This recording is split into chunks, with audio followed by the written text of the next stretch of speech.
Good morning class.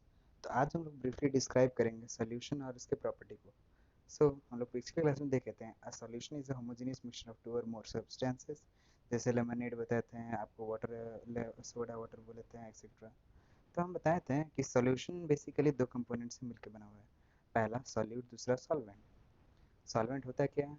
A component of solution that is dissolved in other component in it is called solvent. यानी ऐसा चीज जो कि दूसरे चीजों को अपने अंदर घोल लेता है, या बोल सकते हैं बेसिकली लार्ज अमाउंट में होता है, हम इसे सॉल्वेंट बोलते हैं। वही सॉल्यूट इसका ठीक उल्टा होता है, जो चीज खुद ही घुलता है, यानी यूजुअली जो कम अमाउंट में पाया जाता है, हम उसे सॉल्यूट बोलते हैं। आप अलग अलग तरीके से देख सकते हो, तो सॉल्यूट सॉल्वेंट के हिसाब से चीनी पानी हम लोग जो मिलाते हैं उसमें जो चीनी होता है वो सॉल्यूट होता है, पानी जो होता है वो हमारा सॉल्वेंट होता है। इसी तरीके से बहुत सारे केसेस में, मोस्ट ऑफ द केसेस में आपको ये देखने को मिलेगा कि जो वाटर होता है ये सॉल्वेंट की तरह एक्ट करता है, except water and alcohol solution. क्योंकि जब हम लोग बात करें वाटर और अल्कोहल सोल्यूशन में, तो वहाँ पे हमेशा अल्कोहल सॉल्वेंट की तरह काम करता है एंड वाटर जो होता है वो सॉल्यूट की तरह ट्रीट करता है। अच्छा, बात हम लोग का यहाँ पे ये पड़ता है कि मोस्ट ऑफ द केसेस में वाटर सॉल्वेंट होने के कारण क्या होता है, इसको हम लोग एक तरीके से बोलते हैं यूनिवर्सल सॉल्वेंट। यूनिवर्सल सॉल्वेंट इसीलिए कि मोस्ट ऑफ द चीज़ इसके अंदर डिजोल्व कर जाती है। बहुत सारे एक्सेप्शंस हैं, बट उसके बारे में हम लोग हायर स्टडीज में पढ़ेंगे। अभी फिलहाल के लिए हम लोग को यही जानना है सोल्यूशन का क्या प्रॉपर्टी होता है। इसको जानने के लिए हम लोग को एक ब्रांच देखना पड़ेगा। जैसे कि मैं आपको बताया था कि सोल्यूट सॉल्वेंट इस तरीके से एक्चुअली इनके पार्टिकल साइज के हिसाब से होता है। जैसे हम लोग बात करेंगे कि 1 नैनोमीटर। 1 नैनोमीटर एक्चुअली में होता क्या है? 1 नैनोमीटर का मतलब होता है 10⁻⁹मीटर्स। मतलब आप सिंपली ऐसा समझ सकते हो, 1 मीटर को 10 10 10 10 10 करके अगर 9 बार 10 10 10 डिवाइड करें, तो हम उसको क्या बोल सकते हैं? 1 नैनोमीटर, यानी 10⁹ टाइम्स अगर मान लीजिए हम डिवाइड करते हैं, then it is said to be 1। ये बात हम लोग का आता है कि 1 नैनोमीटर के हिसाब से, क्योंकि अभी हम लोग को इसी चीज़ के हिसाब से डिस्क्राइब करना है। 1 नैनोमीटर का केस होता है अगर मान लीजिए कोई चीज़ 1 नैनोमीटर या 1 नैनोमीटर के बिलो अगर आता है, 1 नैनोमीटर से भी अगर स्मॉल आता है कोई सब्सटेंस, तो हम उसे क्या बोलेंगे? हम उसे बोलेंगे सोल्यूशन, या फिर हम इसे बोलते हैं स्पेशली ट्रू सोल्यूशन। ठीक है, वही इसके अराउंड में आता है 1 नैनोमीटर के, इससे 100 नैनोमीटर के अराउंड में अगर कोई चीज़ आता है, तो हम उसको बोलते हैं कोलॉइड्स, या फिर इसको भी हम लोग सोल्यूशन ही बोलते हैं, बट ट्रू सोल्यूशन को स्पेशली सोल्यूशन बोलते हैं। इसे हम कोलॉइडल सोल्यूशन बोलते हैं।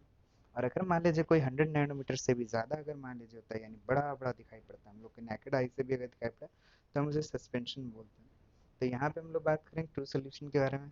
यहाँ पे अगर इसका हम लोग प्रॉपर्टी देखें, तो solution is a homogeneous mixture. और इसका पार्टिकल साइज देखो, हम बताए थे 1 नैनोमीटर से भी स्मॉल होते हैं diameter. We can not see it through our naked eyes, हम लोग नॉर्मल आंख से नहीं देख सकते, इसके लिए माइक्रोस्कोप या फिर इलेक्ट्रॉन माइक्रोस्कोप का भी यूज़ करना पड़ता है। They do not scatter a beam of light passing through the solution, that is they do not show Tyndall effect। अब ये टिंडल इफेक्ट क्या होता है पहले हम लोग थोड़ा सा समझ लें।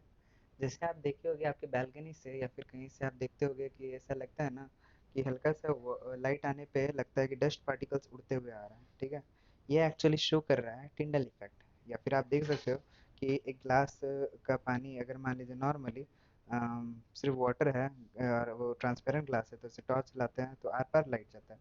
लेकिन अगर मान लीजिए वो गंदा पानी है, तो पानी आसपास में गंदा दिखता है। देन इट इज, ये सब बेसिकली बात है टिंडल इफेक्ट। ऐसे टिंडल इफेक्ट को हम लोग और डिटेल में देखेंगे, बट अभी फिलहाल के इतना ही समझना है। So the path of the light is not visible in the solution, ये ट्रू सॉल्यूशन में होता है। कोलाइड सॉल्यूशन में हम लोग टिंडल इफेक्ट में और डिस्कस करेंगे, अभी तो ब्रीफली बस जानना है हम लोग को ये क्या होता है। But the solution solute particle cannot be separated from the mixture by the process of filtration। ठीक है, वही चीज़ हम लोग बात करें तो इसके फिफ्थ पॉइंट में the solution is stable and solute particle do not scatter down when left under undisturbed. ठीक है, मतलब क्या हुआ कि अगर मान लीजिए अगर सोल्यूट पार्टिकल को रख दिया जाए, ठीक है, तो उसको मिक्स करने के बाद वो सेटल नहीं करेगा।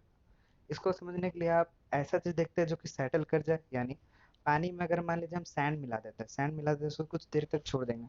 कुछ देर तक छोड़ देने के बाद क्या होगा ना, तो जो सैंड है वो धीरे धीरे करके बैठने लगेगा, और हेंस ये क्या शो कर रहा है ना कि वो स्टेबल नहीं है और वो बैठ जा रहा है। समझे? तो ये सब बेसिकली स्टेबिलिटी के बारे में बात रहे हैं। ट्रू सोल्यूशन के हिसाब से देखा जाए तो वो स्टेबल होते हैं, वो बैठते नहीं हो, एक बार मिक्स कर दिए तो कभी नहीं बैठे। जैसे मान लीजिए आप चीनी का शरबत बना दिए तो ऐसा नहीं होता कि चीनी धीरे धीरे करके बैठ जाए, चाहे आप एक दिन रखे, 2 दिन रखे, 1 साल तक रखने पे कोई फर्क नहीं पड़ता। तो it is all about the true solution. ये बेसिकली ब्रीफ स्केच था ट्रू सोल्यूशन के बारे में। नेक्स्ट क्लास में हम लोग ब्रॉडली देखेंगे कि इसके बारे में, कि और सारी चीज़ों एंड इट्स के टाइप्स के बारे में। ठीक है, आई होप आज का क्लास आपको समझ आएगा। नेक्स्ट क्लास में हम लोग और बात करेंगे। Till then, bye, thank you.